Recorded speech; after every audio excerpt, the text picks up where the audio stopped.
Toys to Life are back after a few years of hiatus with Starlink Battle for Atlas releasing today. I have every ship and every pilot, so I thought it'd be fun to go through and kind of live that magic together. We obviously have the Switch Starter Edition that includes Star Fox and his R-Wing. I think it's so awesome that Ubisoft continues to do these crossovers. Obviously, Mario plus Rabbids was groundbreaking, and now we're gearing up for Star Fox in another Ubisoft title, a Nintendo character in a Ubisoft title, which is really freaking awesome. This game is actually reviewing pretty darn well. I played it at E3 and had a lot of fun. We'll have to do some gameplay, but first let's get into all of the ships. There are so many, and this harkens back to years ago when the Skylanders toys would just come rushing in October, and we'd get so many of them. Now that is kind of faded and gone, and now here we have a new attempt to bring action figure type toys to video games. But what's really cool here, we'll grab the R-Wing. One, the R-Wing is really cool. It looks really, really good. But I love that they found a way to incorporate the toys more directly into the gameplay, more directly into the controller experience. Typically, you're putting a Skylander or a Disney Infinity figure onto a portal, it sets down, and then you have the controller and do as you will with your gameplay. But here, the R-Wing is going to go onto this contraption that our Joy-Con are going to slide into, and then we get to directly hold the ship the whole time. I thought that was pretty fun, and just like a different way to more immersively engage with these toys. Like if you're going to have them, I want to be holding them and modifying them and more directly, like I said, interacting. And you can switch out the weapons, you can switch out the pilot. So we'll throw our Joy-Con into the little modified grip here that allows us to hold our ships, and then you slide your ship right on here. It attaches onto the back and clicks in. Now, typically we would be putting a pilot in first, so that somebody was in there to fly this R-Wing, and that somebody is going to, of course, be Star Fox, who is a very little version of himself, getting me so excited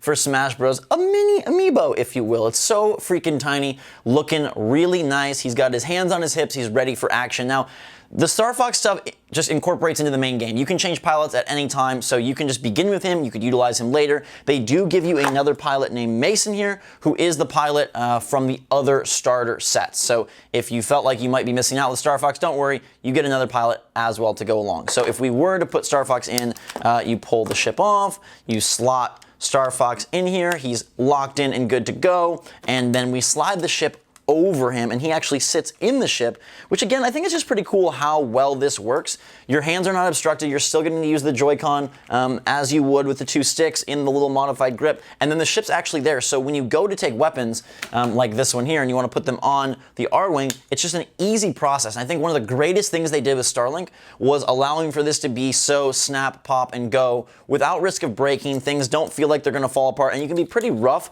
with the whole system in general, which is nice. And they told me at E3 that they wanted to make sure that was something that didn't cause problems as kids, or adults mess around with these ships, because they do want you switching and changing out often. So there is the R-Wing. That is the Switch exclusive side of things. From there, we do have a couple of weapons that are included in this starter pack. This one is a fire-based weapon and an ice-based weapon. There are weapon packs where you can get more of these little guys that will help you in your missions, in your adventure, and that's pretty cool again because you can just take them and plant them on here. You can also add like more wings and then more weapons. There's a lot of just expansion and evolution of these ships that you can do if you have enough toys. But do know that you can play this game without the toys, which I think is very interesting. It probably makes the experience a little weird, but the game is loaded with the content, so you don't necessarily need the ships. You can just do everything via the menus. It's a little less fun that way. I'd say a lot less fun that way, but it is possible if you don't want to deal with all of this. If it feels like junk to you, you don't have to deal with all of it. Now, I also have the Zenith Starship, which comes in the PlayStation 4 and Xbox One starter pack. So this is the ship you'll get there, along with Mason Rana, who is the pilot of choice for the kits on the other consoles. The starter kits are $75 across all three platforms. New ships, as you'll see in a second here, are going to be $25. Pilots are $8 and weapon packs are $10. So the ships are kind of the star of the show. 25 bucks does seem like a lot, but you do get a pilot and a weapon alongside them. So that pilot being $8, half of a weapon being $5, that's $13, therefore making the ship $12, which falls in line with a Skylander. They've worked out the math beautifully. Let's dive into our first ship pack, which is the Cerberus ship pack, exclusive to GameStop. This one comes with the Shockwave weapon, with Razor LeMay, the pilot, and a very nice camo ship. We'll open this up for the first time and see what they got. Again, value is, I guess, in the eye of the beholder, but as I broke it down for you, it is very much in line with what we've come to expect from these Toys to Life experiences. You got your pilot right here, and I'll load all of these onto the little holder, just so you can see exactly what it would be like. Plus, it's kind of fun to slide them in there. And honestly, like, the tactile nature of Starlink is one of my favorite elements. The game being a space shooter, it does control pretty well, and the combat is pretty fun. But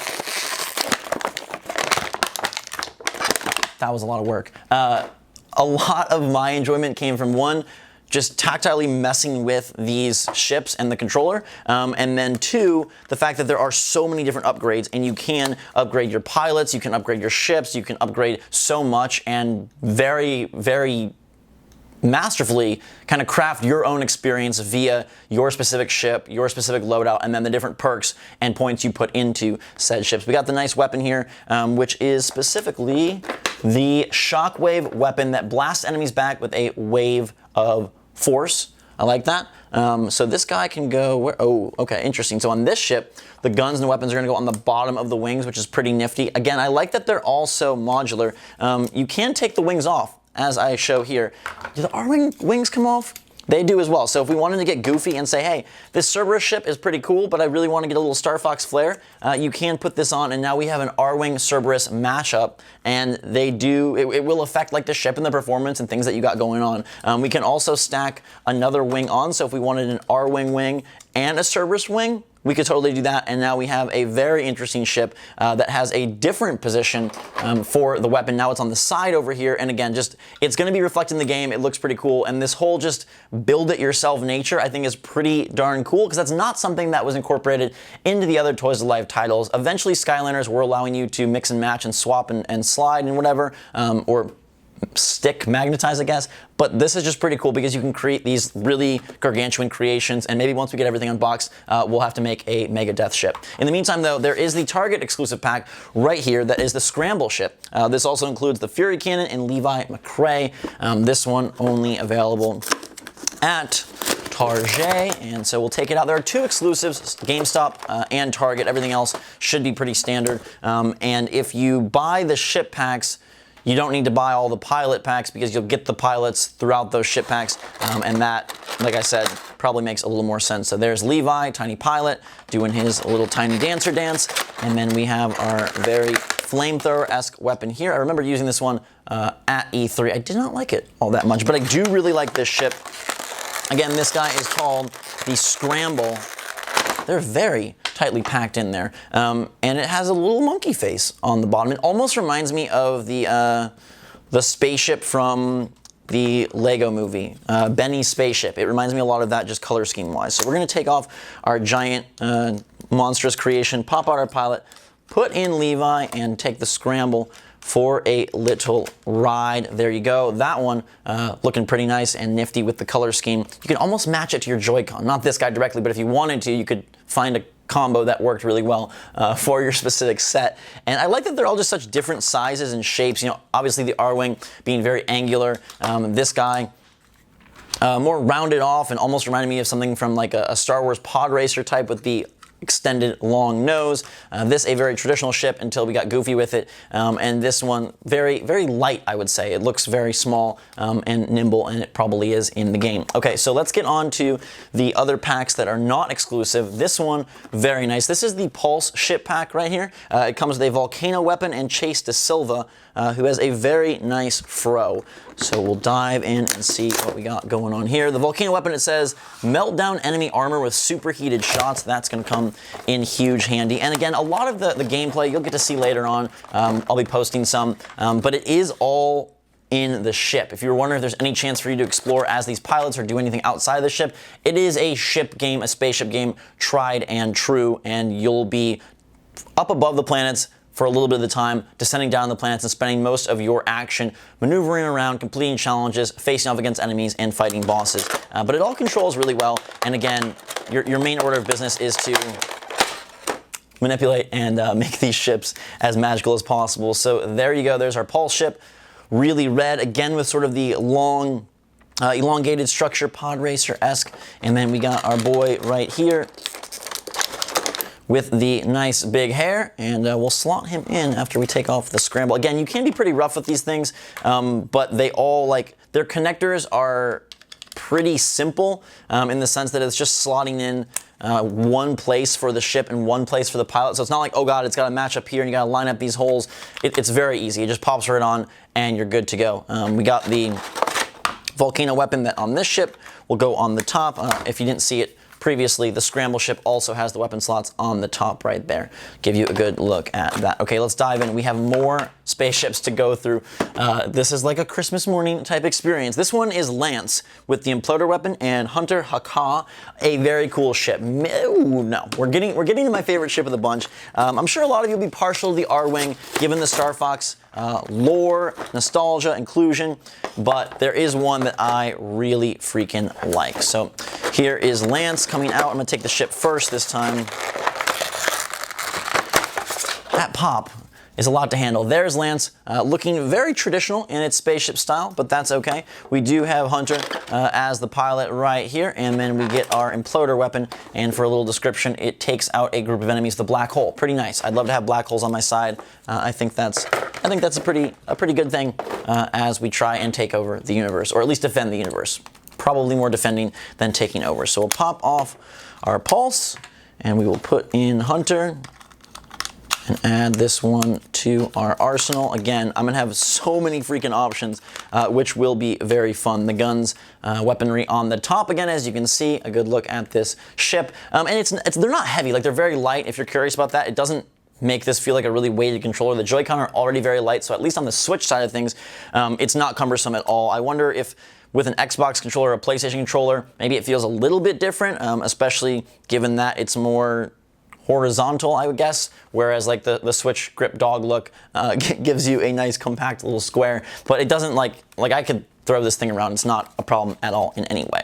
All right, let's get to my favorite. Let's just get it out the way. This is the Neptune ship with the Judge pilot and the levitator weapon. This is my favorite pack by far. If you're gonna get one, this is where I absolutely recommend you go. I think that the Neptune ship and Judge are the coolest combo that you possibly can get. And the levitator holds enemies helplessly in the air for an easy victory, which was one of my favorite weapons in the build I played at E3. So this is just the perfect ensemble, a great trifecta right here. And I think the ship just looks really cool because it's really, really big. It's a nice chunker right there. A little bit on the short side, but really cool just because of how big it is. And this is going to be the basis for my Franken ship that we eventually get to pretty soon, because we only have one more ship set after this to unbox, and that will give us a solid, what, 1, 2, 3, 4, 5, 6, 7, 8 total ships to mess with, which means 16 wings if we want to get real crazy. So let's take Hunter out and we'll throw Judge in. I think he's really cool, an alien creature, looking all blue and fancy, and he's got some weird gear on his back, which I like, but throwing this big ship on, very cool. That is the heaviest ship by far, so a little negative on that side. The guns go on the top, as you can see, but it's just, I think it's so freaking cool. It's got these see-through wings on the back, these long rails down here, almost like jet ski style. Very freaking fancy, very freaking fun, and that is my go-to. But we do have one more that might be your favorite, and this one is, I think, the most evil looking of all. This is the Nadir ship with the nullifier weapon and Shade as the pilot. A pretty cool pack, a very dark and mysterious pack, and a ship that looks like it's been through a lot of damage. But we'll take it out. I'm sure it won't be damaged. Ugh, that noise is awful. That's the only thing I don't like so far about these toys and this packaging. This little guy, this gun right here, this weapon, it reminds me so much of a Needler. I'm not sure you can see that, but it's got the little purple spikes, and it is very Halo-esque in its styling, which is pretty nifty, and it traps enemies in a vortex with guided gravity missiles. Again, something that sounds like a pretty good way to inflict punishment on our enemies. So we'll pop off Neptune and Judge. We'll put in this spooky set right here. The ship has a nice skull on the front. It's very, again, very like Star Wars-esque. There definitely is some like Star Wars-inspired design on these, which, you know, makes a lot of sense.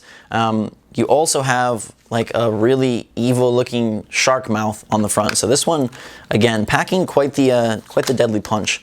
That's the only one that I've had trouble clicking in, but we got it right there. A very nice ship, very big, very front-loaded. You got one gun on the side, which is pretty cool. One gun on the top, again, for a little bit of an alternating mix-up there. And those are all of the ships. Now, we have two more pilots, Carl Zeon, who is another alien. He's pretty cool here. Again, these little pilot packs are $8 and give you another dude to include. You can mix them. They don't have to ride their ships. They don't have to be in any set order or organization. You can mix and match how you see fit, and that is obviously really nice. We also have Eli Arborwood, who reminds me of Stranger from Oddworld Stranger's Wrath, which oddly is also coming to Switch. Such a strange inclusion. But this guy just has very much of that like hunter vibe. A little bit animalistic, as you can see right there. Okay, so now the time has come. We have all of our ships, all of our pilots unlocked, and we're gonna start with Neptune and see if we can create something crazy. I'll throw Star Fox in here. Where'd he go? Star Fox. Oh, we didn't show you Mason yet. Oh yeah, we did. Mason from the beginning, there's him. We'll throw Star Fox in here, and then I'm gonna put the Neptune ship on top, and we're gonna see just like how big of a creation we can get. Let me know what you think about Starlink in the comments down below. Are you over Toys to Life, or does this seem exciting enough to draw you back in? Like I mentioned, it's a pretty big investment monetarily. You can play without any of the extra gear if you want, but so much of the fun is in the modular nature of the ships and seeing little cute Star Fox hiding in the little Neptune window. It is reviewing pretty well, like I said. I haven't got a ton of time with it, so we'll have to check it out for ourselves.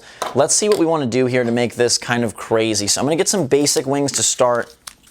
The Neptune has its slots. Oh, this is going to be really tough because the Neptune has its slots on the top of the ship.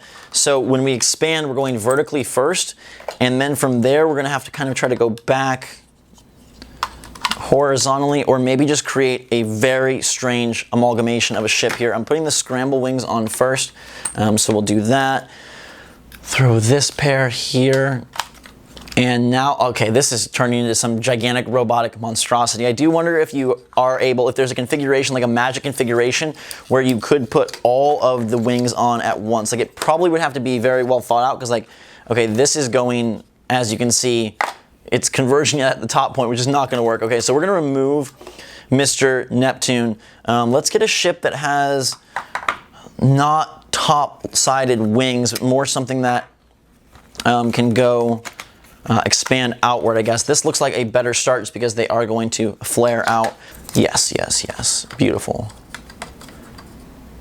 All right, so again, we're getting really, really large here, and we're continuing to grow. I've got a few wings left. Let's see if we can keep this puzzle rolling.